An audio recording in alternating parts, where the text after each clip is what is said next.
একজন লোক স্বপ্নের ব্যাখ্যা চাইল আল্লাহ নবীর কাছে। সে স্বপ্নে দেখেছে তার তিনজন বন্ধু, একজন মৃত্যুর সঙ্গে সঙ্গে বিচ্ছিন্ন হয়ে গেছে, আর একজন কবর পর্যন্ত গিয়ে কাফন দাফনে ছিল, কাফন দাফন করে চলে গেছে, আর একজন তার সঙ্গে রয়ে গেছে।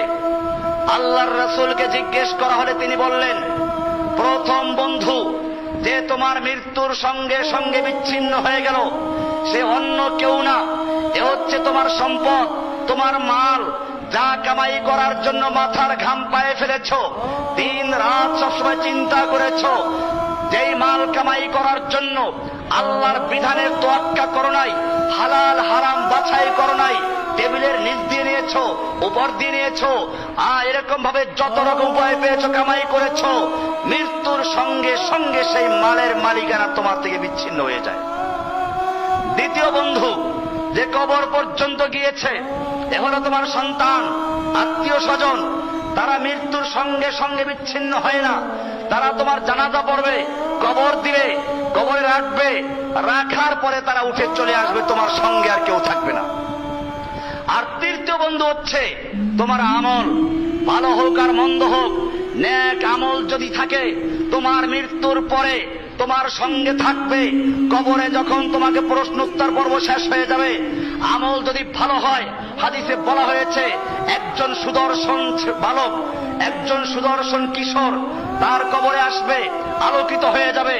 লোকটা বলবে, তুমি আবার কে? তোমার সৌন্দর্য মাশাআল্লাহ আর সবকিছু মেলান করে দিয়েছে। লোকটি বলবে, আমি হচ্ছি তোমার নেক আমল, আমাকে আল্লাহ তাআলা তোমার কাছে পাঠিয়ে দিয়েছেন আমাকে তোমার সঙ্গ দেওয়ার জন্য, এবং কিয়ামতে ওঠা পর্যন্ত আমি তোমার সঙ্গে আছি, তোমার কোনো ভয় নেই।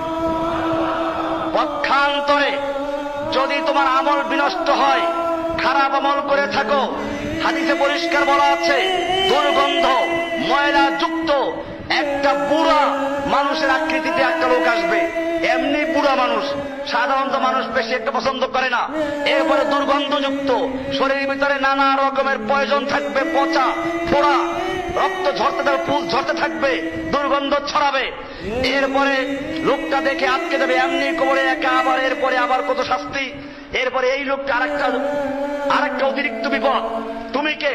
তোমার এত বিশ্রী চেহারা, এত দুর্গন্ধ, তুমি কোত্থেকে এলে, কেন এলে? সে বলবে, আমি তো, আমাকে চিনো না, আমি তো তোমার সেই আমল, সারা জীবন তুমি যা কামাই করেছো, ওই আমলটাকে আল্লাহ সুবহানাহু ওয়া তাআলা আমার আকৃতি দিয়ে তোমার কাছে পাঠিয়েছেন, আমি তোমার সঙ্গে থাকবো কিয়ামতের আগ পর্যন্ত, এবং তোমার থেকে মুহূর্তের জন্য বিচ্ছিন্ন হব না।